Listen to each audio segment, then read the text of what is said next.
my commentary with a grain of salt, but I do think I have some pretty decent insights into the game. That what in that I'm starting to get the feel of how AlphaGo kind of approaches the game, and I think it's going to be like this is what I'm hoping for. I hope it brings a revolutionary in theory for Go. Like there's been so many theories about how to play. Certain professionals have put forward certain theories, and then certain things are in style, and certain things are not. I think AlphaGo can kind of like with its sort of center influence, territorial framework based play. I think that it kind of showcases like what the efficient way of playing is. This is the first game where Sedol lost, and it was this big shock to everybody. Black played R8, which is a weird move. Normally, you would play at the top. This is the mini Chinese. These three stones here, here, and here create what's called the mini Chinese, mini Chungukshik, which is it's just a way of creating like a framework towards the top. It makes it a little more difficult for white to come in this area. So normally white will play on the side, or most likely will approach at the bottom. I've also seen people play this like this way. So this was kind of weird. Like it's not bad. I don't think it's bad necessarily, but I don't it's not a normal move. And I think what Isedo was trying to do was he was trying to go outside of the database of opening moves that AlphaGo has. I guess to try to confuse the computer or to get away from what it knows. But actually, AlphaGo came up with a pretty brilliant response to R8. And I know that sounds weird, like, it's the opening of the game. There's so many variations. There's so many things you can do. Actually, it found a pretty good response. White play attached at R17. Actually, in this case, this is a good move. So one thing when you're studying Go, you have to remember that you'll study standard sequences in the corner, and then you'll read in the book, or maybe someone stronger than you would tell you that this move is not a good move. You shouldn't even think about it. Well, I mean, and then we're also told that we're supposed to come up with our own moves, and we're supposed to think about each situation uniquely. So in this case, this would normally be a bad move, is because if you look at the continuation, black gets to be really strong, and this move is sort of spoiling the development for these white stones. But if you kind of look at the whole board, if you look at what ends up happening, so white pushes one more, white's reduced the right side. If you think of the right side sort of as under black's zone of control already, white has reduced it, and later white kind of looks at this gap between R11 to R9 as sort of a weakness. So black spends 1, 2, 3, 4, 5, 6 stones, but black doesn't necessarily end up getting all that as territory, at least not for free. So whites end up reducing it, and black actually is not fully solid. Black cannot claim this as territory just yet. And plus, actually, this is really more thickness that white's going to use to attack. So I kind of feel that white's already thinking totally globally, right? It's thinking ahead. It's saying that the black over here, as long as it's just maintained to this much, then it's fine. Because I feel that white puts his stones in all the more efficient spots, and it's going to be shown later. So we have to push one more. We don't want our opponent. If we play somewhere else, we don't want our opponent to play something like this. This is terrible. This is starting to get sealed in, and maybe we'll have a pushing fight out afterwards. But then white feels really terrible. Actually, I think black will play like this, which would be terrible for white. So white pushes out, and then now white's on the attack. Okay, so we've reduced black on the right side, and this was cool. If black plays like this, then white's going to push through, and black has a broken shape. In which case, I think let's kind of look here. Yeah, at this point, what would you really play? Just jump. I would continue covering the center. Okay, so black played here and white cut. Black played this kind of really cool sequence, and we want to make sure we don't, let black kill our stones for no reason. So white comes out, and this looks like complicated fighting, but somehow I feel that white's not that bad. It feels like whenever there's a fight that black is relatively weaker. Now, this black group up top looks like it might die, but actually the N18 is the vital point. Okay, so they run out some more. White attacks black. Black defends. White comes out. This is the weakest group. This group is not. It's more of a reducing group. It's not alive yet, but as long as this black group in the middle is weak, this group is going to be okay. So white starts attacking black's eye space and sente. It's important. I know black looks like he's dead, right? So if white might, what might white do? White might try to attack black's eye space, because if white does nothing, black can play like this, and now black is completely connected, so the group's alive. In which case, if white wants to try to kill this, in earnest, then it's going to have a very difficult time because black can just cut off part of it. This might become a problem later. In fact, maybe even white will just let black let white have those stones. We go back. White continues to push, and this was a cool move. I mean, I really was taken aback. I mean, I don't think this works. Right, that doesn't work. Black looks terrible. Yeah, black looks absolutely terrible. So that doesn't really work at all. So there's nothing really to do to resist this. You have to just simply, that was a shape move. And now there's a little bit of weakness here that eventually white might get this move, right? So that the black will get cut off, and this would be very terrible for black. So white plays this. Black fixes his shape. White continues to push. Now at this point, I remember watching, and I thought to myself that, white doesn't look like, it looks like he's spending a lot of moves, and I don't understand why white has all of these stones here. Like, this to me was, numerically superior, but actually if I looked at these as reducing moves, right? If I looked at white as having made the I guess the decision early on, I don't know if AlphaGo actually can be said to make decisions, but it made the decision early on that this was black's zone of control that needed to just be kept in check, then the territory that it gained from this reduction was an attack on this group, which resulted in territory in the upper left side.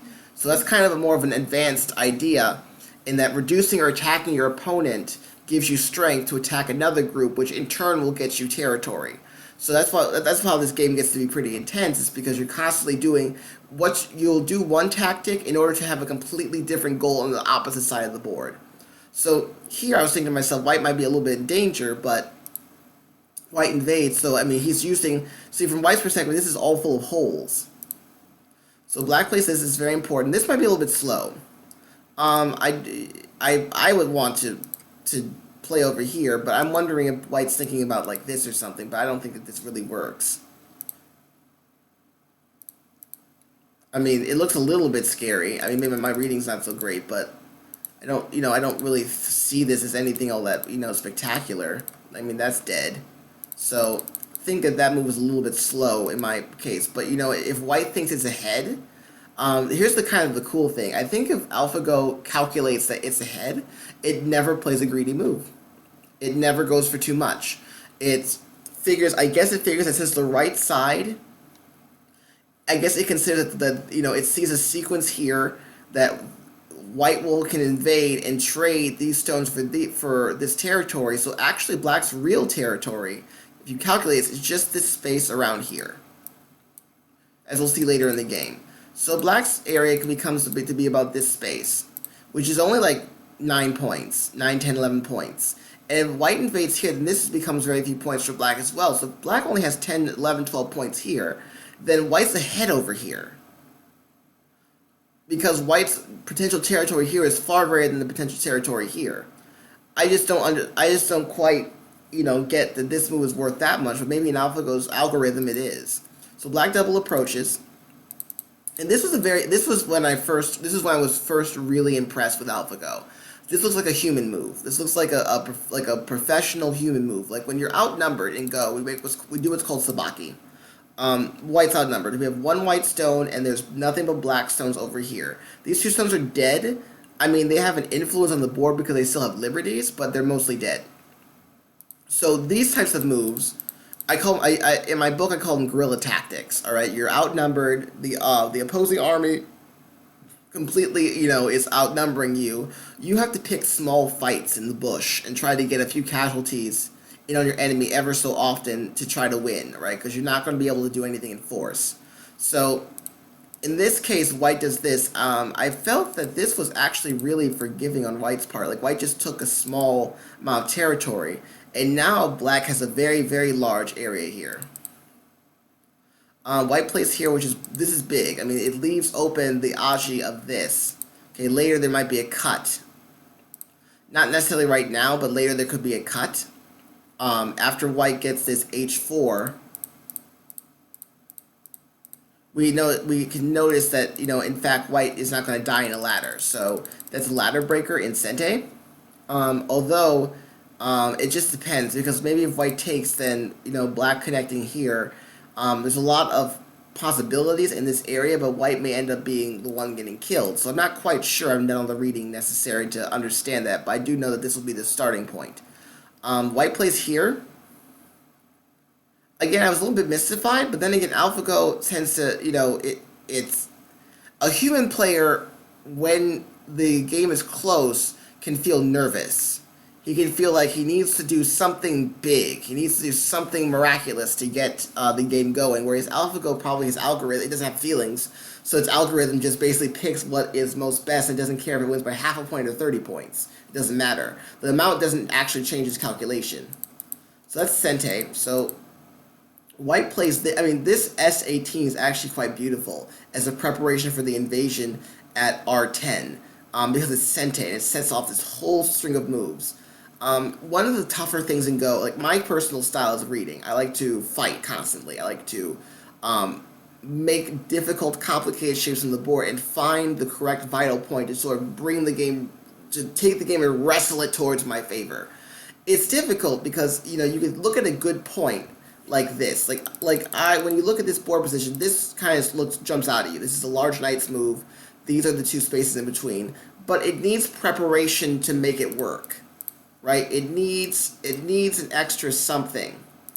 Okay, like you can look at this sequence in your head, right? You have to visualize this sequence in your head and say to yourself, all right, this is the sequence I have. I don't think it quite works as well as I think it does. What move do I need to prepare beforehand in order for this move to have some punch to it? And then so you visualize this, so you have to kind of do reverse logic. Like if I already had move X in place, then what will I need to make this work? So for example, if I already had white here, then this group is weaker and then this becomes a real liability, right? So black would have to somehow figure a way to connect, and then I can start using these other weaknesses, this cutting point and this cutting point, to try to figure a way to make life hard for black. These cutting points are really bad for him. So that's what I'm kind of thinking. It was a little bit difficult for a human player to do that, to calculate it so well. AlphaGo, of course, doesn't tire, doesn't get sick, doesn't sleep, doesn't anything. So we play these moves. It ends in Sente for white, and now we invade. And I think Sedol probably thought this move. I remember his body language when I first saw the game. That he was like, "Whoa, that seems a bit deep." Like, hey, does that really work? And he played the strongest moves in reaction to it. Like this, if you want to play soft, you play like this. Right, and then maybe you give up the two stones and then get the entire corner. That's a little bit soft. He wanted to kind of not compromise, but sometimes when we play the moves that don't compromise, that try to go for the maximum aggressiveness, we leave a lot of weaknesses left in our shape, and we have to end up defending them or get destroyed.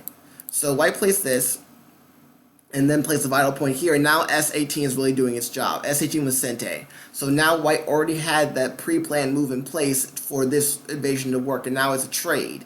So that means really that that this shape, only this part is really territory. This part's in danger. You either save this part and lose this part, or you save this part and lose this part. It's like it's like the end of, there's that movie with Macaulay Culkin with the two evil twins. He's like a brother, the good son, right? And she's got her two boys at the end of the cliff. She's like, I don't know which one of you is actually evil, even though I haven't been paying attention the entire movie, and I don't want to let you go. And everyone in the audience is going, let the evil one go. That's kind of the same thing here. Like white is basically saying, which group do you want? I'll take the other one. So we played through all this, and white took the corner, which is excellent. And then this move basically says I have enough.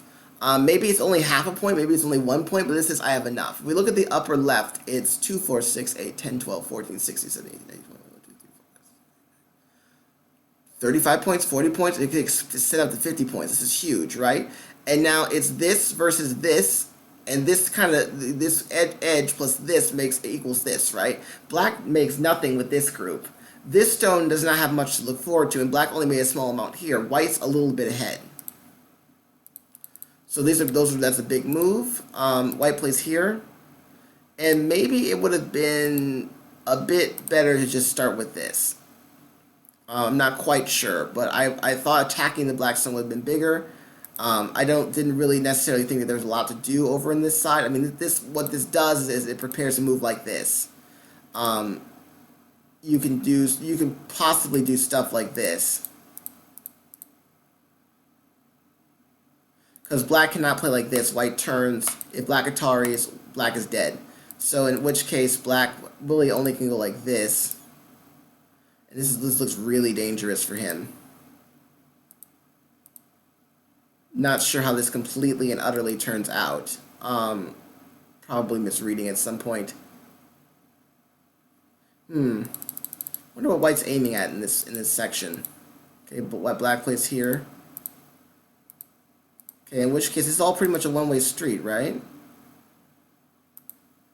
No one says that he has to answer there, but if black takes, then I'm not sure what at this point what white does, because if white plays here, black does not have to does not have to save those two stones, right? And so what's white going to do? Play like this? Not exactly sure what goes on in this area. Which is why I was thinking to myself, even if white gets moved like this, maybe there's not really much of anything there. Obviously, black's going to play like this, though clearly there's something there because black did not play like this. So maybe there's some kind of move that I'm not seeing. Maybe it's starting off with this, possibly. Okay, white played here. And white took the corner. So again, we have the large white group. And he played this. I guess I was reading in Cena Sports that this was a kind of a slow move, but maybe it isn't. I mean, it's safe. I mean, they tell you when you're ahead and go, if you're ahead, win by half a point is a win. So even if you play something maybe a slow move, if you play Honte, which is translates to the real move, if you play Honte, something safe and solid and secure, you're not inviting chaos. You're not inviting a chance for your opponent to just wrestle away victory from you. So this was pretty good. Probably the endgame was not quite what he wanted. I think this is probably maybe better. I'm not sure. But it feels like black did not get an overwhelming, this is huge. It's like the biggest thing on the board. And here's what really gets me. Like, this program knows where the big points are. See, here's my, the black went on to resign after the game went on by a few points. He wasn't that far behind. It wasn't that huge of a difference. But what really what my impressions of AlphaGo, its play style, the way it looks at things, and the reason why I'm hoping that this is going to really turn to a sort of a new renaissance of how people look at the game, at least basically the opening, is that its eye is constantly on the most important parts of the board. It is ruthlessly efficient at knowing which part overall. It has a very clear sense of balance, and it has no fear. It does not mind making the globally efficient moves. Like, for instance, a lot of people would not like these moves right here, in the middle. They wouldn't really like to do this because they would be feeling that black is making all this fourth line territory. I mean, when you let your opponent make territory on the fourth line, that's considered to be very good, not very good for you.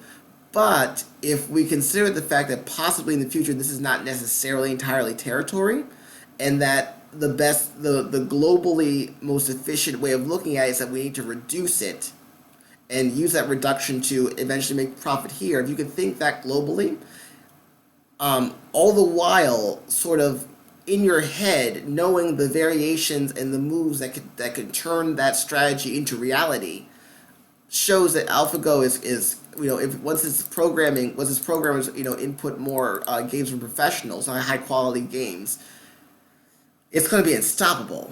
I mean, because there's no way for a human being to really be able to keep up with all that, to constantly to think with every move in a local and global context in the most efficient manner possible.